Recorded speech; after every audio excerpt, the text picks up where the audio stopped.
అవుతుంది. 241101 క్వశ్చన్ పై గౌరవ వ్యవసాయ శాఖ మంత్రి గారిని స్పందించవలసిందిగా కోరుతున్నాను. అధ్యక్ష, గౌరవ సభ్యులు అడిగిన మొదటి ప్రశ్న, ఈ సంవత్సరం ప్రభుత్వం ఎంతమంది రైతులకు విత్తనాలు మరియు ఎరువులు అందించింది అధ్యక్ష? దీనికి నా జవాబు అధ్యక్ష 12 లక్షల మందికి. రెండో ప్రశ్న అధ్యక్ష, ఇటీవల వర్షాలు తుఫానుల వల్ల పంటలు దెబ్బతిన్న ఎన్ని ఎకరాలకు ప్రభుత్వం నష్టపరిహారం ఇచ్చింది అధ్యక్ష? దీనికి సమాధానం అధ్యక్ష 3.5 లక్షల ఎకరాలకు. మూడో ప్రశ్న అధ్యక్ష, రైతులకు సహాయం చేసేందుకు ప్రభుత్వం ప్రారంభించిన కొత్త రైతు కేంద్రాలు ఎన్ని? దీనికి నా జవాబు అధ్యక్ష మొత్తం 10 జిల్లా కేంద్రాలు అధ్యక్ష. ధన్యవాదాలు అధ్యక్ష. గౌరవ ఎమ్మెల్యే శ్రీ వేణుమాధవ్ గారిని సప్లిమెంటరీ క్వశ్చన్ అడగడానికి అనుమతిస్తున్నాను.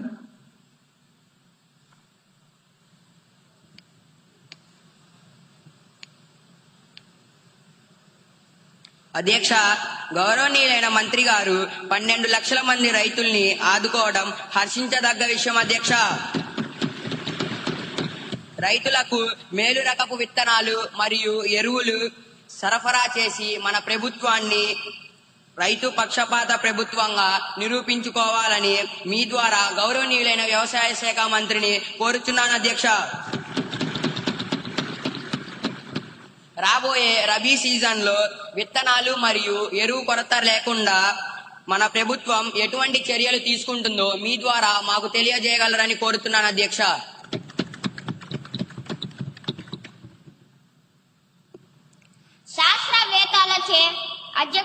శాస్త్రవేత్తలచే పరీక్షించబడిన నాణ్యమైన విత్తనాలనే మనం సరఫరా చేస్తున్నాం అధ్యక్ష.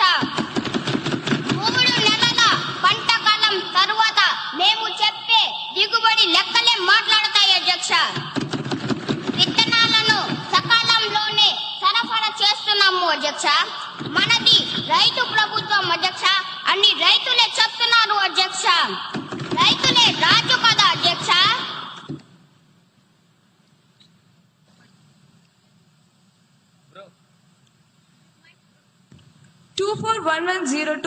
క్వశ్చన్ పై గౌరవ హెచ్ఆర్డి మినిస్టర్ గారిని వివరణ ఇవ్వాల్సిందిగా కోరుతున్నాను. గౌరవనీయులైన అధ్యక్షుల గారికి ముందుగా నా హృదయపూర్వక నమస్కారాలు తెలియజేస్తున్నాను అధ్యక్ష. అధ్యక్ష, ప్రతిపాదన నాయకులు అడిగినటువంటి ప్రశ్నలలో మొదటి ప్రశ్న, ఈ విద్యా సంవత్సరంలో విద్యార్థుల మొబైల్ వ్యసనం కేసులు ఎంత నమోదయ్యాయి?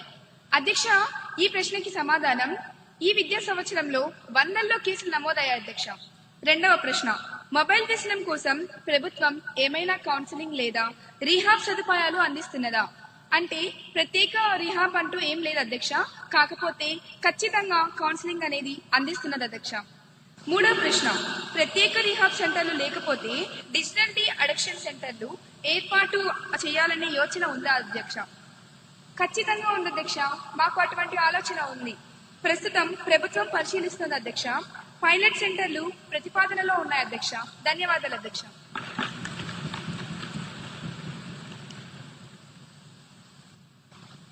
గౌరవ ఎమ్మెల్యే కుమారి నిహారిక గారిని సప్లిమెంటరీ క్వశ్చన్ కి అనుమతిస్తున్నాను. అధ్యక్ష, గౌరవనీయులనే మంత్రి గారు సమాధానం అద్భుతంగా ఉంది.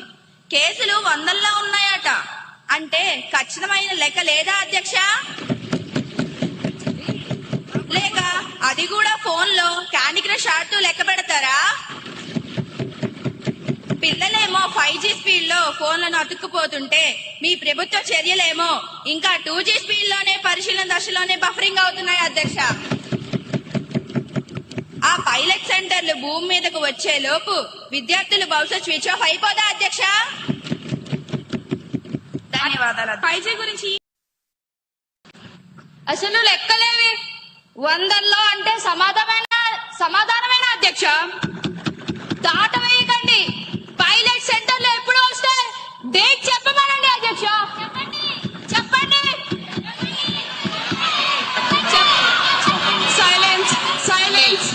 సభ్యులందరూ సభా గౌరవాన్ని కాపాడాలని కోరుతున్నాను. అధ్యక్ష, బాగా వినమనండి అధ్యక్ష. పిల్లల చేతిలో ఫోన్ ఉంటే అది మొబైల్ వ్యసనం అంటారు. దాన్ని సరిచేయొచ్చు, కౌన్సిలింగ్ ఇస్తున్నాం. కానీ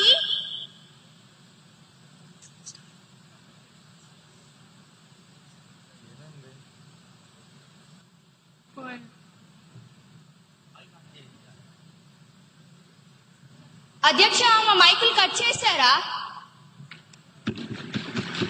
మళ్ళీ కదలే. యాక్షన్ ఎప్పుడు? యాక్షన్ ప్లాన్ ఏది? కానీ ప్రభుత్వం ఏం చేసినా గుడ్డిగా వ్యతిరేకించే మీ మైక్ వ్యసనానికి మాత్రం ప్రపంచంలో ఏ రీహాబిలిటేషన్ సెంటర్ మందు కనిపెట్టలేదు అధ్యక్ష. పిల్లలకి కౌన్సిలింగ్ పనిచేస్తుంది, కానీ మీకు పని చేయదు. పైలట్ సెంటర్ల మీద దృష్టి పెట్టాం అధ్యక్ష మేము. మీరు కేవలం అల్లరి మీద మాత్రమే దృష్టి పెట్టారు అధ్యక్ష. తేడా అదే అధ్యక్ష. ధన్యవాదాలు అధ్యక్ష. 241103 క్వశ్చన్ పై గౌరవ హెచ్ఆర్డి మినిస్టర్ గారిని స్పందించవలసిందిగా కోరుతున్నాను. గౌరవనీయులైన అధ్యక్ష గారికి నా హృదయపూర్వక నమస్కారాలు. అధ్యక్ష, ప్రతిపక్ష నాయకులు అడిగినటువంటి ప్రశ్నలలో మొదటి ప్రశ్న, విద్యార్థులు స్కూల్ బ్యాగ్ బరువుకు అనుమతించబడిన ప్రమాణం ఏమిటి? అధ్యక్ష, దానికి నా సమాధానం ఎన్సీఈఆర్టీ మార్గదర్శకాల ప్రకారం బ్యాగుల తేలికగా ఉంచాలని సూచన ఉంది అధ్యక్ష. రెండవ ప్రశ్న, బ్యాగ్లెస్ డేస్ సంఖ్యను పెంచే ప్రస్తావన ప్రభుత్వానికి ఉన్నదా? అధ్యక్ష, లేదు అధ్యక్ష. బ్యాగ్లెస్ డేస్ పెంపు ప్రతిపాదన అనేది లేదు అధ్యక్ష. మూడవ ప్రశ్న, బ్యాగ్లెస్ డేస్ అమలులో ప్రభుత్వం తీసుకున్న చర్యలు ఏమిటాయి? దానికి నా సమాధానం సెమిస్టర్ వారి పుస్తకాలు ప్రారంభించాం అధ్యక్ష. ప్రతి శనివారం బ్యాగ్లెస్ డేగా అమలు చేశాం అధ్యక్ష. ధన్యవాదాలు అధ్యక్ష.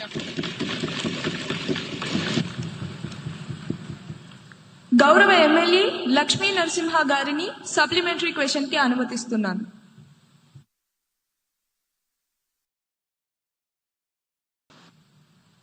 అధ్యక్ష, గౌరవనీయులైన మంత్రి గారి సమాధానం చాలా బాగుంది అధ్యక్ష. మన ప్రభుత్వం పిల్లలకి టెక్స్ట్ బుక్స్ ను, నోట్ బుక్స్ ను, బ్యాగ్స్ లను ఫ్రీగా ఇస్తుంది అధ్యక్ష. కానీ పిల్లలు ఎలా ఎన్ని చేస్తున్నా మన ప్రభుత్వం బ్యాగుల బరువు గురించి ఆలోచిస్తున్నారా లేదా ఎలాంటి చర్యలు తీసుకుంటున్నారో మీ ద్వారా తెలుసుకోవాలనుకుంటున్నాను అధ్యక్ష.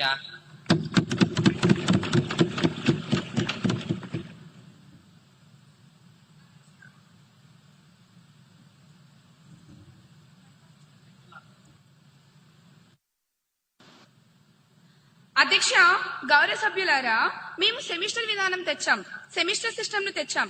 అంటే సగం పుస్తకాలే ఉంటాయి అధ్యక్ష. కానీ అందులో చివర నో బ్యాగ్ డే కూడా తెచ్చాం అధ్యక్ష. ధన్యవాదాలు అధ్యక్ష. 241104 క్వశ్చన్ పై గౌరవ పంచాయతీరాజ్ శాఖ మంత్రి గారిని స్పందించవలసిందిగా కోరుతున్నాను. గౌరవనీయులైన అధ్యక్షుల వారికి నా నమస్కారము. సభాసభ్యులు అడిగిన ప్రశ్నకి నా దగ్గర చక్కటి సమాధానం ఉంది. అడవి తల్లి బాట కార్యక్రమంలో ఎంతమంది గిరిజన టోలీలు కవర్ అయ్యాయి? దీనికి నా సమాధానం గుర్తించిన గిరిజన టోలీలు 250 మంది. అందులో మొదటి దశలో 100 టోలీలను కవర్ చేశాము. రెండవ ప్రశ్న, ఈ కార్యక్రమం కోసం ఇప్పటి వరకు ఎంత వ్యయం జరిగింది? ఇప్పటి వరకు 1000 కోట్ల వ్యయం చేశాం.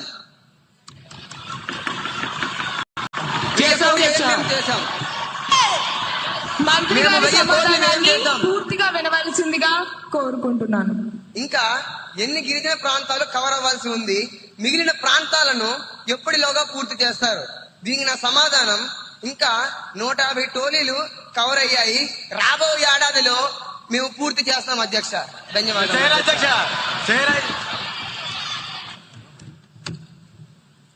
గౌరవ ఎమ్మెల్యే కుమారి ఉదయశ్రీ గారిని సప్లిమెంటరీ క్వశ్చన్ అడగడానికి అనుమతినిస్తున్నాను. గౌరవనీయులైన అధ్యక్ష, ముందుగా అవకాశం ఇచ్చినందుకు ధన్యవాదములు. అధ్యక్ష, మంత్రి గారు సమాధానం చెప్పేటప్పుడు గణనీయమైన సంఖ్య అని చెప్పారు. కానీ అంకెల్లోనే స్పష్టత లేకపోతే ఇంకా అభివృద్ధిని ఎలా కొలుస్తాం అధ్యక్ష? మా ఆవేదన ఒక్కటే అధ్యక్ష, గిరిజన టోలీలు ప్రధానంగా గ్రామీణ ప్రాంతాల్లోనే ఉన్నాయి అధ్యక్ష. వాటికి అభివృద్ధి జరగకపోతే రాబోయేది ముందుగానే వర్షాకాలం. ఇప్పుడు కానీ ఆ కార్యక్రమాలనేవి పనులు చేపట్టకపోతే అసలు అక్కడికి వెళ్ళడానికి రోడ్డు సౌకర్యమే ఉండదు అధ్యక్ష. బడ్జెట్ ఉంది అంటున్నారు, మరి పనులు ఎందుకు ఆగిపోయాయి అధ్యక్ష? దయచేసి దశల వారీగాని దాటివేయకుండా వచ్చే అయిపోయే ఆర్థిక సంవత్సరం లోపు వీళ్ళు స్పష్టమైన లెక్కలను ఇవ్వగలరా అధ్యక్ష? ధన్యవాదాలు అధ్యక్ష. సభ్యులు అడిగిన ప్రశ్నకి నా దగ్గర చెంపదెబ్బ లాంటి సమాధానం ఉంది. గౌరవ సభ్యులు లేవలెత్తిన పాయింట్ చాలా విలువైనది. నేను అంకెను దాచదలుచుకోలేదు. నిజమే, కొన్ని తండాలలో అటవీ శాఖ అనుమతులు రావడంలో జప్యం వల్లే పనులు ఆలస్యమయ్యాయి. ఇది వాస్తవం. సభ్యుల ఆందోళన దృష్టిలో ఉంచుకొని సభకు హామీ ఇస్తున్నాను, వచ్చే వారం సంబంధిత అధికారులతో మరియు ఆయా నియోజకవర్గ ఎమ్మెల్యేతో ప్రత్యేక సమీక్ష ఏర్పాటు చేస్తాం. వర్షాలు మొదలయ్యేలోపు పెండింగ్ లో ఉన్న 20 తండాల్లో పనులు ప్రారంభించి